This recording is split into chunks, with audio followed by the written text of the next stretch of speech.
Hey, this is Sam Black with my third game against Esper Control with RWBurn in Standard.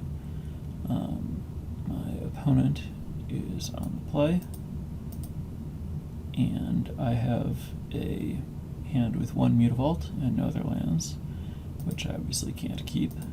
My opponent mulligans, and I also mulligan into this much better hand with Mutavault and a good mix of lands and spells. My opponent mulligans to 5, but I keep my 6, and my opponent leads with the Godless Shrine. I draw a land and choose to lead Sacred Foundry rather than Mutavault because I'm sure that I'm going to want to play a creature on my second turn. My opponent plays Temple of Enlightenment, and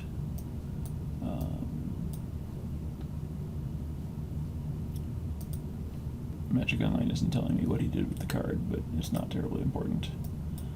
He duresses me and takes Stoke the Flames, which is an interesting choice over Skullcrack here, but what happens might point to him having an Archangel of Thune in hand.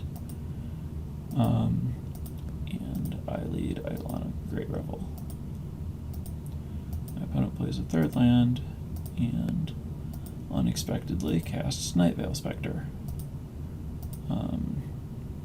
I could Stoke the Flames the Nightveil Spectre, but decide that it's better to get Young Pyromancer into play first, taking 2 damage, and just pass the turn. My opponent plays another Nightveil Spectre, taking 2 from Eidolon, and then attacks me with the Nightveil Spectre he has. I think this line is pretty clearly worse than just attacking with Nightveil Spectre first to see if he gets a land from me before playing his own land and then casting Nightveil Spectre, but it didn't end up punishing him as he drew Chandra's Phoenix. So I go to my turn, draw another Young Pyromancer, and decide to play it, taking 2 from my Eidolon.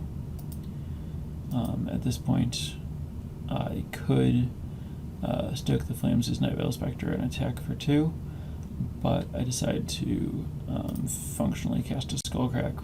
That was too fast.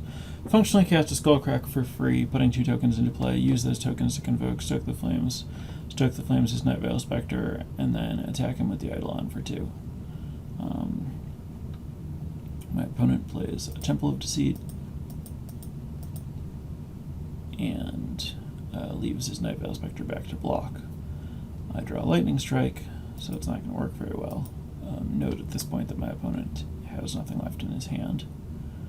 And my opponent had dispelled the Skullcrack, which also didn't work well for him, as it let me resolve the Stoke the Flames that I'd drawn. So I kill the Nightveil Spectre, taking a bunch of damage, and my opponent concedes because I'm going to animate Mutavault and hit him for 2, 4, 6, 8, 10, 12, which is lethal.